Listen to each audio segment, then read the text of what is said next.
All right, good afternoon. In a short while, we will have a guest, Francisco Pinchon, resident coordinator in Cuba. He will brief you on the situation in the country. And tomorrow, we will have as our guest Imran Riza, the resident humanitarian coordinator for Lebanon, and he will be briefing you on Lebanon from Beirut.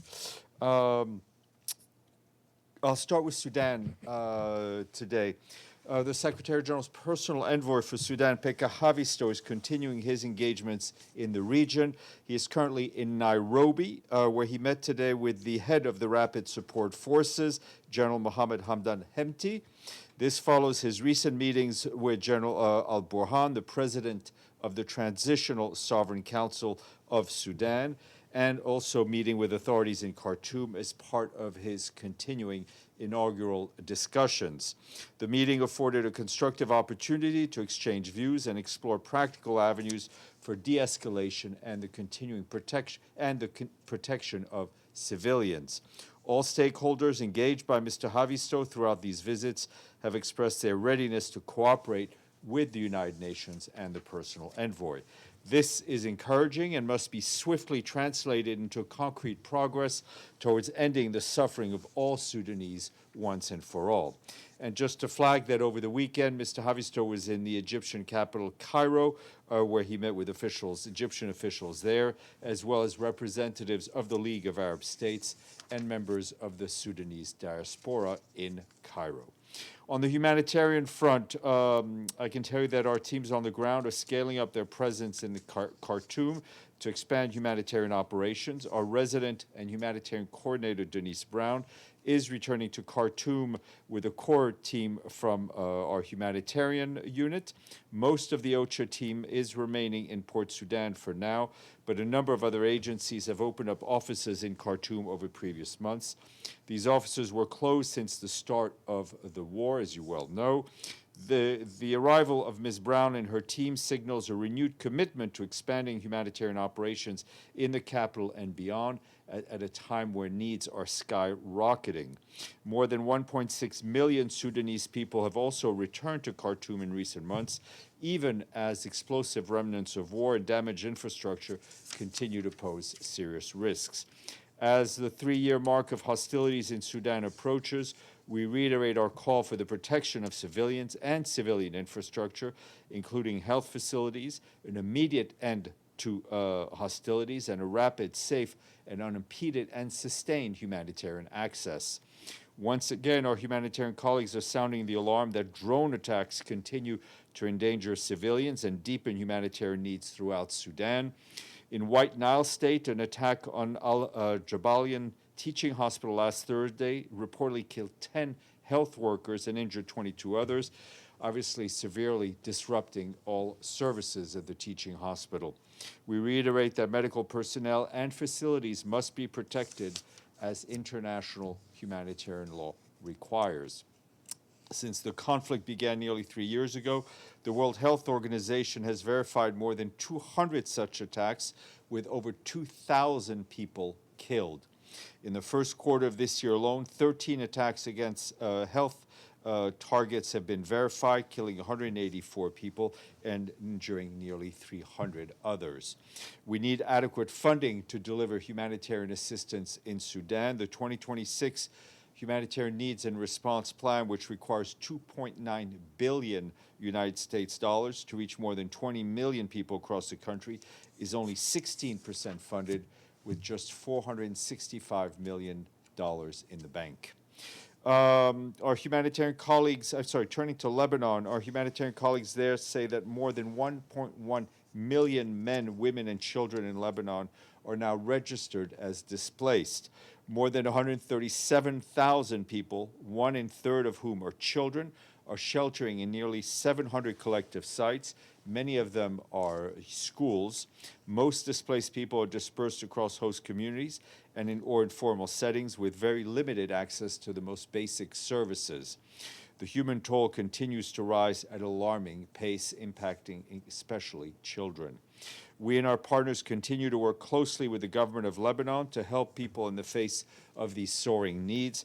With pumping stations, the main supply lines damaged across multiple governorates, UNICEF has supplied more than 280,000 liters of fuel to some 45 pumping stations and wastewater nationwide in the first month of the escalation. The agency is also helping to repair and maintain these sites. Since the start of this escalation, we and our partners have also distributed more than 3 million meals and over 65,000 food parcels. Despite these efforts, many people are still being left behind, especially those who are displaced outside of formal shelters, who often struggle to access the most basic support.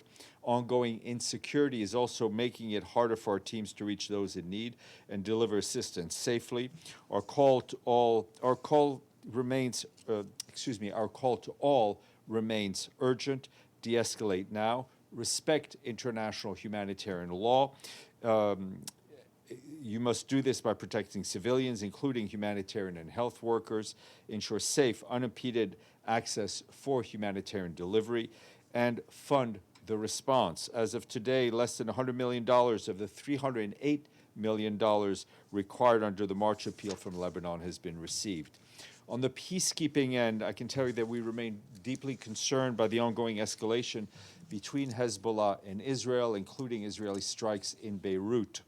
UNIFIL peacekeepers report in their area of operations continued exchanges of rocket and artillery fire, airstrikes, and clashes on the ground, alongside an increased presence of Israeli forces and assets inside Lebanese territory.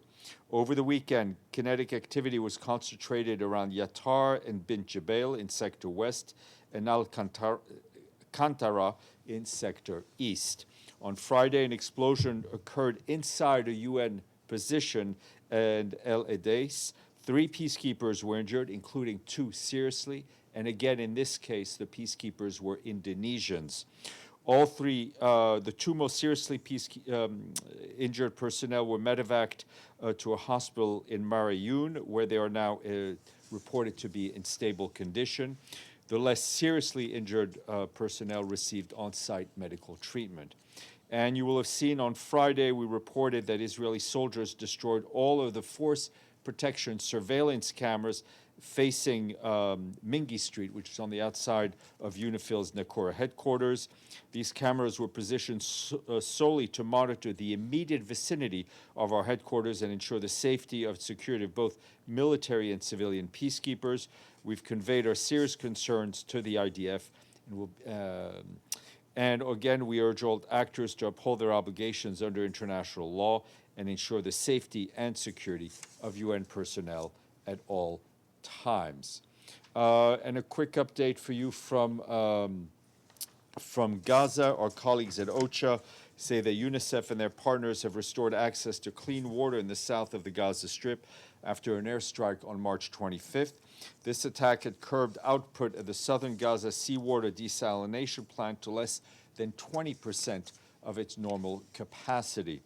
OCHA says about 500,000 people in Deir al-Balah in the northern Mawasi area of Khan Yunis couldn't fully access drinking water as a result, despite UN-backed efforts to bring in clean water on trucks. And moving to Europe and Ukraine, our humanitarian colleagues there tell us that intensified attacks over the weekend killed 42 people, including a child, and injured some 200 others. Attacks also damaged health, education, energy facilities, disrupting water in several regions. This is according to what authorities are telling us. Our humanitarian colleagues note that more than 25,000 people have been displaced from Donetsk region so far this year. Our partners continue to support government-led evacuations, assisting the most vulnerable people, including those with limited mobility. Following the latest attack, our partners mobilized emergency assistance across multiple regions, providing medical and psychosocial support, as well as distributing food and other essential supplies, and support people with cash assistance. Our humanitarian coordinator for Ukraine, Matthias Schmale, stressed that under international humanitarian law, residents must be protected as they go about their daily lives. And you will have seen that on Thursday, the 3rd session of the PrepCom for the entry into force of the BBNJ, the Beyond Borders and Natural Jurisdiction Agreement, ended on Thursday, with a renewed commitment among stakeholders to advance the timely and effective implementation of the agreement. We thank delegations for their tireless work and dedication, as well as the co-chairs, Adam McCarthy of Australia and Ambassador Janine Felson of Belize, for their leadership, reaffirming the significance of the BBNJ agreement as a milestone for global ocean governance and the multilateral system. The first meeting of the Conference of the Parties will be held next year, 2027, the 11th to the 22nd of January, in accordance with the relevant provisions of the agreement.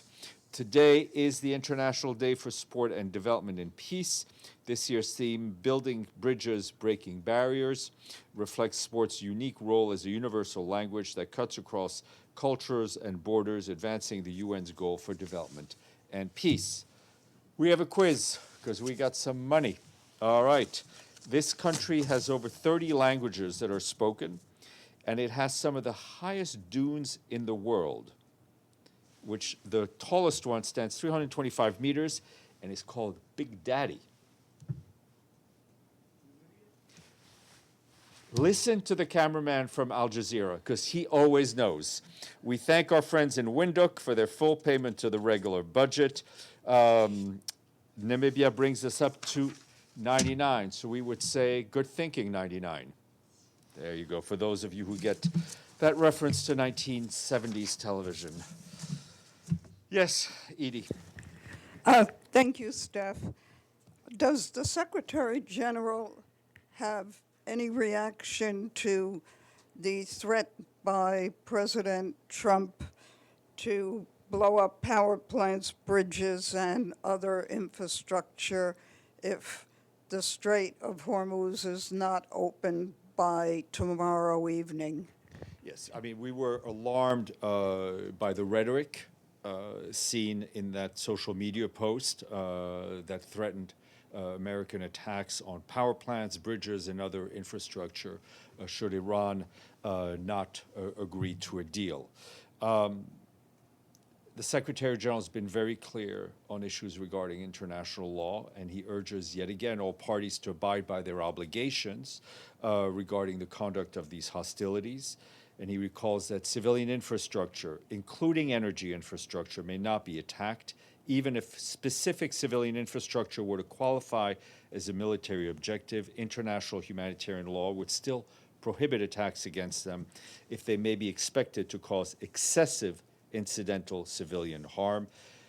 Once again, the Secretary General reaffirms that it's high time for the parties to stop this conflict, as there is no viable alternative to the peaceful settlement of international disputes. Yvonne Murray, RTE. Thank you. So such attacks could constitute war crimes in the Secretary General's view?